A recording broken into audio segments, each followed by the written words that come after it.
Student, आज हम देखने वाले हैं आंसर का question number 5। Prepare the final account Abdul traders for the year ending 31 March 2019 with the help of the following trial balance and adjustment. मतलब हमें क्या बनाना है, हमें उन्होंने ट्रायल बैलेंस एंड एडजस्टमेंट दिए है, तो उस पर हमें क्या बनाना है, फाइनल अकाउंट। अब फाइनल अकाउंट में क्या क्या बनाते हैं, तो trading account, profit and loss account and balance sheet.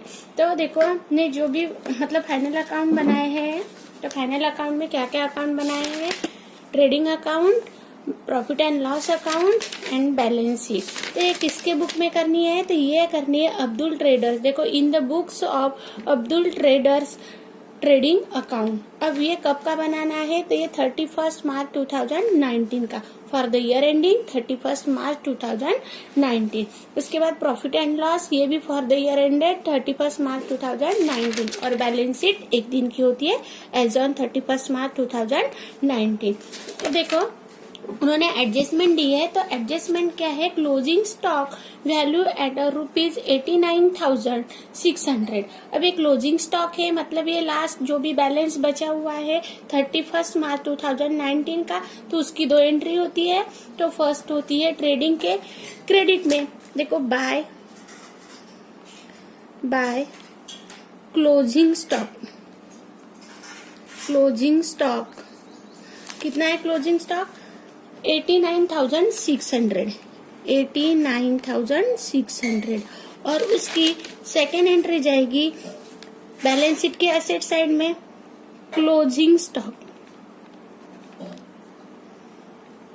89,600। उसके बाद सेकेंड है आउटस्टैंडिंग सैलरी। अब ये सैलरी कहाँ जाएगी, तो सैलरी ऑफिस एक्सपेंसेस है, तो इसीलिए वो प्रॉफिट एंड लॉस अकाउंट के डेबिट साइड में जाएगी। देखो सैलरी टू सैलरीज कितनी है, 10,000।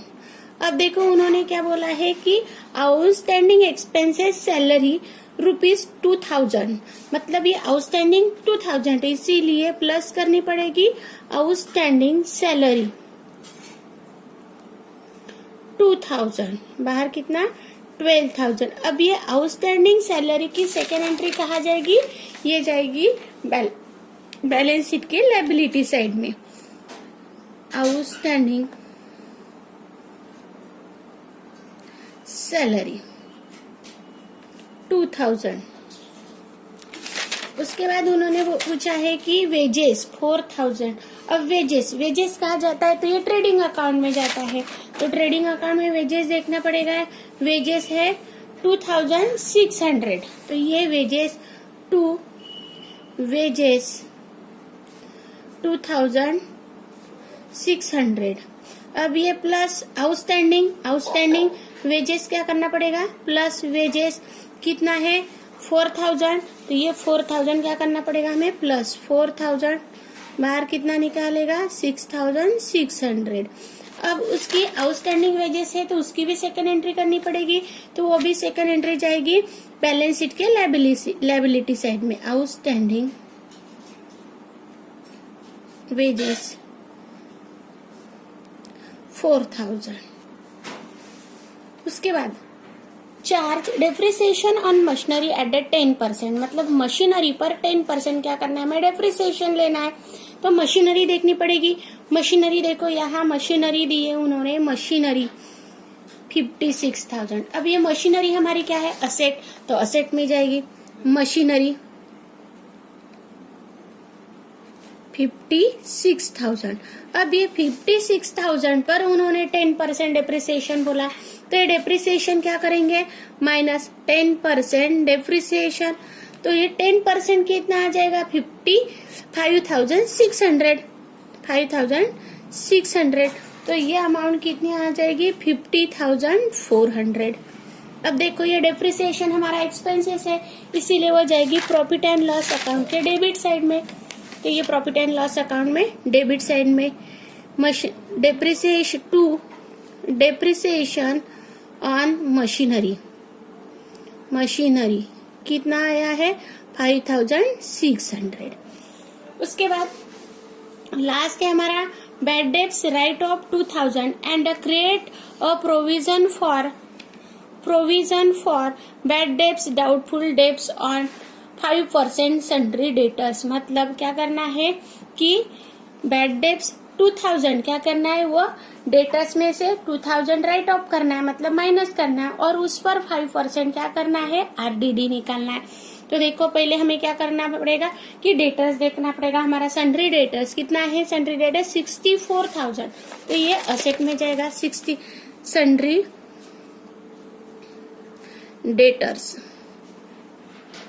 64,000, उसमें से उन्होंने बैड डेब्ट्स राइट ऑफ बोला है, तो इसे में से बैड डेब्ट्स क्या करना पड़ेगा, -2000, कितना बचेगा, 62,000।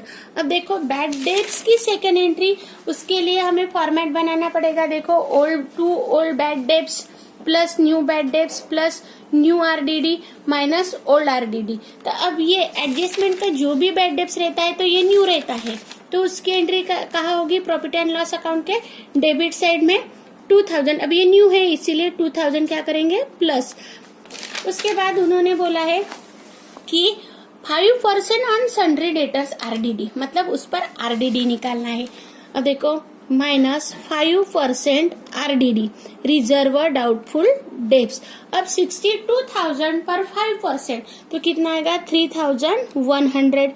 अब ये 62,000 में से 3,100 क्या करना पड़ेगा, माइनस, तो कितना बचेगा, 58,900। अब देखो ये न्यू आरडीडी है, अब ये जो भी एडजस्टमेंट की रहती है तो ये न्यू आरडीडी रहती है, तो ये न्यू आरडीडी कहा जाएगी प्रॉफिट एंड लॉस अकाउंट के डेबिट साइड में। देखो यहाँ भी फॉर्मेट लिखा है, न्यू प्लस न्यू आरडीडी कितना आया, 3,100। उसके बाद अब ये एडजस्टमेंट तो खत्म हो गई है, लेकिन उसका ये फॉर्मेट पूरा कंप्लीट करना है, तो ओल्ड बैड डेब्ट्स देखना है और ओल्ड आरडीडी देखनी है, तो ये ट्रायल बैलेंस में देखेंगे। देखो सैलरी हो गई है, परचेज। अब ये परचेज कहा जाएगा, तो ये परचेज ट्रेडिंग अकाउंट में जाएगा 71,400। उसके बाद परचेज है 71,400। उसके बाद रेंट दिया है, रेंट हमारा क्या है, ये प्रॉफिट एंड लॉस अकाउंट के डेबिट में जाता है, इनडायरेक्ट एक्सपेंसेस है, तो टू रेंट। अब देखो उन्होंने बोला है रेंट तो दिया है, लेकिन उन्होंने बोला है कि 2,200। अब ये 2,200 11 मंथ के लिए दिया है, तो अब हमें क्या करना है, हमारे पूरे साल भर में 12 मंथ रहते हैं, तो 2 मंथ का क्या करना है, हमें निकालना है। अब देखो 11 मंथ के लिए उन्होंने 2,200 दिया है, तो 1 मंथ के लिए कितना रहेगा, 200। अब देखो 2,200 प्लस, अब ये 1 मंथ का देना इसीलिए वो आउटस्टैंडिंग है, तो आउटस्टैंडिंग रेंट, तो वो कितना आ जाएगा, 200, तो कितना आएगा, 2,400। उसके बाद उसके ये आउटस्टैंडिंग रेंट है, तो इसकी भी सेकेंड एंट्री का आएगी profit and loss balance sheet के लायबिलिटी साइड में, आउटस्टैंडिंग रेंट 200। अब देखो उसकी 200 आ गई। अब देखो मशीनरी पर हमने डेप्रिसिएशन लिया, एडवांस अगेंस्ट वेजेस, मतलब ये एडवांस में दिया है इसीलिए एडवांस अगेंस्ट वेजेस है, तो ये जाएगी असेट साइड में, एडवांस अगेंस्ट वेजेस कितना दिया है, वो दिया है 4,000। उसके बाद ओपनिंग स्टॉक, अब ये ओपनिंग स्टॉक आ जाएगा ट्रेडिंग अकाउंट के डेबिट साइड में, तो ओपनिंग स्टॉक कितना दिया है, 20,000। उसके बाद बैड डेब्ट्स जो फॉर्मेट लिखा है, तो ये ट्रायल बैलेंस का क्या कौन सा रहता है, तो ये रहता है ओल्ड वाला, तो ओल्ड वाला कितना दिया है, 1,000। अब ये 1,000 लिखेंगे, अब उसकी टोटल करेंगे, कितना आ जाएगा, 1,100। उसके बाद 1 + 2 3 + 3 6,100। अब ये ओल्ड आरडीडी क्या करना है, माइनस करना है, तो ये क्रेडिट साइड में दिखेगा, तो हम उसको क्या करेंगे, माइनस करेंगे। उसके बाद प्रीपेड इंश्योरेंस, प्रीपेड मतलब इंश्योरेंस है वो पहले से ही दे चुका है, इसीलिए वो जाएगा असेट साइड में, प्रीपेड इंश्योरेंस प्रीपेड इंश्योरेंस। अब ये प्रीपेड इंश्योरेंस कितना है, तो ये है 2400। उसके बाद है लूज टूल्स, ये भी क्या हमारी असेट है। अब ये वेजेस तो हो चुका है क्योंकि उस पर एडजस्टमेंट थी, इसलिए हमने उसको पहले किया है। उसके बाद लूज टूल्स, ये है हमारी असेट लूज टूल्स। अब ये लूज टूल्स कितनी है, 26,000। उसके बाद कमीशन रिसीवेबल, अब ये कमीशन रिसीवेबल डेबिट साइड में दिया है, इसीलिए वो लिखेंगे प्रॉफिट एंड लॉस अकाउंट के डेबिट साइड में। अब ये कमीशन रिसीवेबल कितना है, 400। Commission to commission receivable 400। उसके बाद सन्ड्री डेटर्स हो चुका है क्योंकि हमने उस पर बैड डेब्ट्स लिया है। कैश और उसके बाद दिया है बैंक। अब ये कैश और बैंक ये दोनों भी क्या है, असेट है, इसीलिए वह असेट साइड में जाएगी। कैश 1000 है, बैंक 3000 है। उसके बाद ये ड्राइंग क्या करेंगे, कैपिटल में से माइनस कितना दिया है, 7600। ये ड्राइंग क्या करेंगे, 7600 माइनस करेंगे। फ्रेड इनवर्ड, अब ये क्या है हमारा डायरेक्ट एक्सपेंसेस है, इसीलिए वह जाएगा ट्रेडिंग अकाउंट में। फ्रेड इनवर्ड कितना है, 1000। बिल्स रिसीवेबल, अब ये बिल्स रिसीवेबल हमारी क्या है, असेट है। बिल्स रिसीवेबल, अब बिल्स रिसीवेबल कितना है, 13,600। उसके बाद है हमारा अरुणा टू लोन। अब ये अरुणा टू लोन तो हमारा लायबिलिटी साइड में जाती है, लेकिन ये अरुणा टू लोन मतलब अरुणा को लोन दिया तो वो है हमारी असेट। तो ये लोन टू अरुणा, तो ये अरुणा को लोन है 30,000। अब उसके बाद देखेंगे क्रेडिट साइड, इंटरेस्ट रिसीव्ड।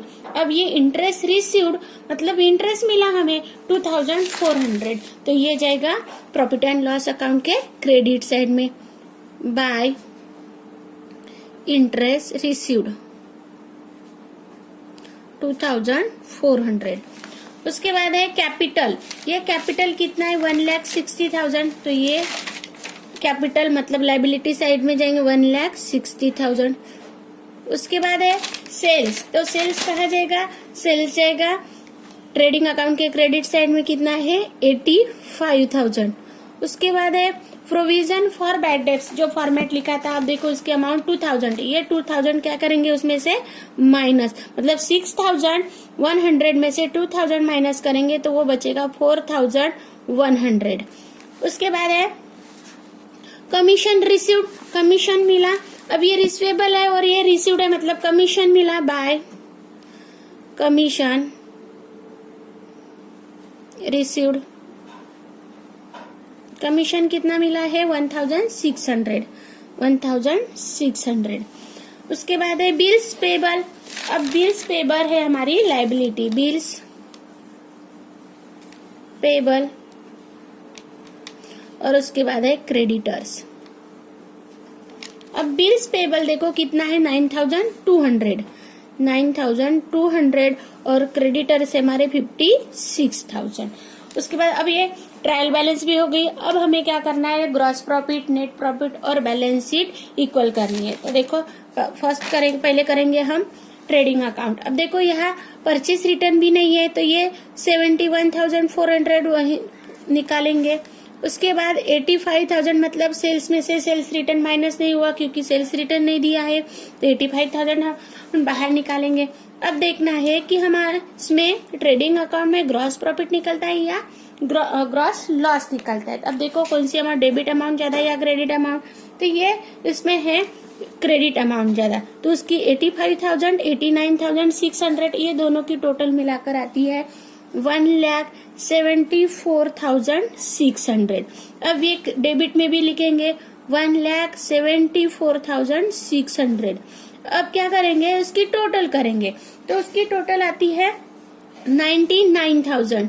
अब ये देखो कि 20,000, 71,000, 6,600, 1,000, तो उसकी टोटल पूरी आती है 99,000। तो ये 1,74,600 में से माइनस करेंगे तो आएगा 75,600। तो ये 75,600 क्या हो गया हमारा ग्रॉस प्रॉफिट। तो अब देखो ये टू ग्रॉस प्रॉफिट। अब ये ग्रॉस प्रॉफिट कहाँ ट्रांसफर करेंगे, transfer to profit and loss account. अब देखो ये 25,600 या प्रॉफिट एंड लॉस अकाउंट के क्रेडिट में लाएंगे बाय ग्रॉस प्रॉफिट 75,600। यहाँ लिखेंगे ट्रांसफर फ्रॉम ट्रेडिंग अकाउंट। और देखो यहाँ भी हमें नेट प्रॉफिट या नेट लॉस निकालना है, तो उसकी अमाउंट देखेंगे कौन सी ज्यादा आती है। तो यहाँ भी आती है क्रेडिट अमाउंट ही ज्यादा आती है 79,600, मतलब 75,600, 2,400 एंड 1,600। तो उसकी भी टोटल आती है 79,600। अब ये भी डेबिट में लिखेंगे 79,600। अब देखो ये उसमें से ये 4,100, 12,000, 5,600, 2,400 एंड 400 क्या करेंगे माइनस, तब निकलेगा हमारा 2 नेट प्रॉफिट। अब ये नेट प्रॉफिट 79,600 में से ये अमाउंट मतलब उसकी टोटल आती है 24,500। उसकी टोटल आती है 24,500, तो माइनस करेंगे तो हमारा नेट प्रॉफिट निकलेगा 55,100। अब ये कहाँ लेकर जाएंगे, तो ट्रांसफर टू कैपिटल अकाउंट।